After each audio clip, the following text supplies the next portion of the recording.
It is almost 1,000 years since the Anglo-Saxons were shattered at the Battle of Hastings in 1066. Yet their society and quite extraordinary cultural accomplishments will always have a double fascination for us. Firstly, they were the most sophisticated pre-conquest people in Europe and produced poems, illuminated manuscripts, jewelry, and other artifacts of the very highest order. Secondly, the Anglo-Saxons were the ancestors of the modern-day English people. Half the words the English use are Anglo-Saxon in origin. It was the Anglo-Saxons who turned England into a land of little villages. And then there were those characteristics that are less easy to pinpoint, more pervasive. If in general terms it remains true that the English are stoic or nostalgic and disposed to melancholy, or have a love of ritual with the innate conservatism which that implies, then these two are characteristics inherited from the Anglo-Saxons. When boatland after boatland of Germanic tribesmen arrived in England in the 5th and 6th centuries, they brought with them a code of values typical of a heroic society. Its axis was the bond between a lord and his retainers, and its stress was on the importance of physical and moral courage, on the blood feud, and on loyalty.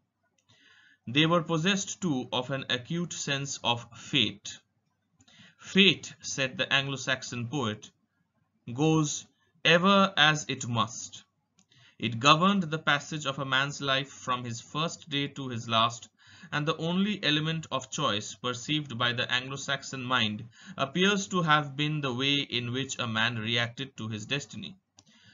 For it was only those who responded with equanimity, dignity, and even humor who would win a good name and the fame that outlived them. These are the values and attitudes that inform the heroic poems, the law codes, and the fluctuating elegies that so vividly portray the lot of exile. But of course, they find their fullest expression in Beowulf, the earliest surviving epic poem in any Germanic language. This poem is at once a thrilling tale and concerned as it is to teach a celebration of fortitude, loyalty, social obligation, generosity, and decorum. Beowulf is set in Sweden and Denmark, and that is a reminder that although the Anglo-Saxons and Vikings were at one another's throats for almost 300 years, they were also cousins, bound by their common origin and by the peaceful contacts of trade and exchange visits of various kinds. So, for instance, two of the many visitors to Alfred's court were Norse travelers who had marvelous tales to tell of their journeys to the White Sea and Estonia. Alfred listened, had them recorded, and incorporated them into his translation of Orosius's History of the World. Educationalist, lawgiver, translator, and forger of a vernacular prose style, and successful military strategist who alone saved England from becoming part of the Norse Empire, Alfred was one of the truly great men in world history, and he appears and reappears in this anthology like a legit motive. To him we can credit the organization of the Anglo-Saxon Chronicle, which, in terse entries, records great events year by year, the accession of kings, battles, plagues, failures of harvests, sightings of comets, until it was discontinued in the 12th century. Perhaps the most important single event in the Anglo-Saxon period was the coming of Christianity. At the very end of the 6th and beginning of the 7th centuries, Augustine and his followers were responsible for the conversion of much of the south of England, while Aidan and a stream of Celtic monks from Iona evangelized in the north. For a while, the Northumbrian monasteries, such as those at Lindisfarne, Whitby, and Jarrow, became the very hub of the Christian world. Their monks produced superb illustrated manuscripts like the Lindisfarne Gospels, perhaps the most magnificent ever to have come out of this country. They hammered out great stone crosses, They composed a very substantial body of Christian verse, amongst it an early version of the first dream poem in our language, the passionate and haunting Dream of the Rood.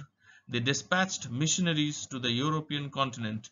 Great men like Boniface, the Apostle of Germany, and Alcuin, who ran Charlemagne's palace school at Aix or Aachen.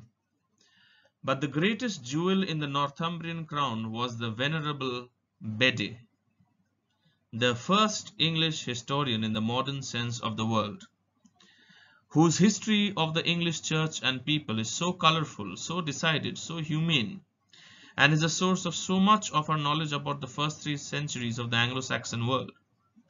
Bede wrote in Latin, and it was only after Alfred's time, at the end of the 19th century, that the vernacular English began to replace Latin as the usual language for letters, grants of land, marriage agreements, wills, and other legal documents.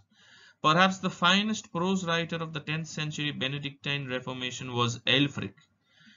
He wrote lives of saints, translated the Pentateuch, composed sermons which embody a great deal of Anglo-Saxon history. It may sound formidable, but it is nothing of the kind. On the contrary, Aelfric's writing is stylish, sincere, and tender. He was the most humane of men, riding the turbulent tides of his time, racked by a renewal of conflict with the Vikings, full of religious doubt.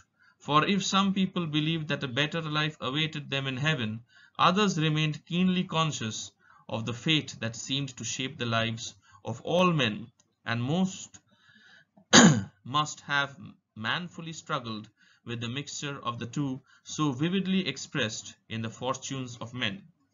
So for more information on the Anglo-Saxon world, it is very important for you as first-year students in honors of English literature that you read the Oxford Classics edition of the Anglo-Saxon World, an anthology which includes the complete Beowulf translated by Kevin Crossley Holland.